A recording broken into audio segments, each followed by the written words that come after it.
Yazның ikinci ayının birinci dekadası tamamlanıp kile rayон территориясында язга ташуга каршы чаралар уздыру.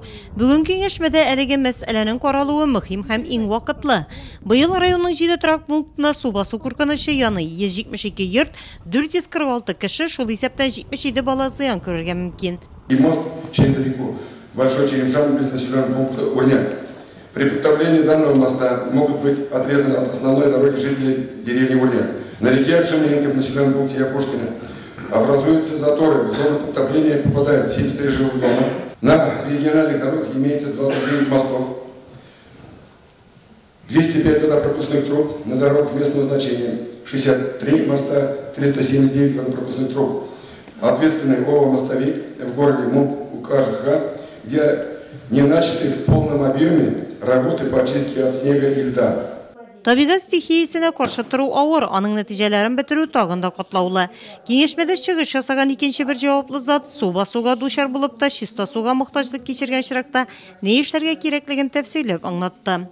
В период весеннего половодья основной задачей является недопущение возникновения инфекционных и массовых неинфекционных заболеваний среди населения. Особую эпидемиологическую значимость представляют объекты питьевого водоснабжения населения и канализации, потому что сразу после наводнения люди на территории затопления начинают испытывать большую нужду в чистой питьевой воде.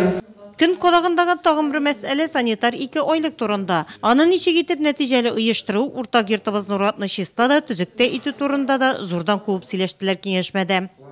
Большая часть работы организационных вопросов по проведению санитарно-экологических месячников возложена на ЖКХ.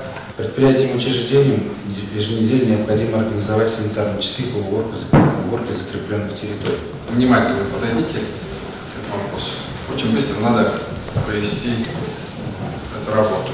Киңәшмәдә Нурлат районы территориясендә Россия Федерациясе президентын сайлауларга йомгак ясалды. 25 мартта Кемерово шәһәрендә булган фаҗига уңаеннан район территориясендә гадәттән тыш хәлләрне булдырмау буенча чаралар уздыру һәм бөек җиңүнең 73 еллыгына хәзерлек турында да сөйләшенде. Мөмкинлекләр барланды, планнар корылды.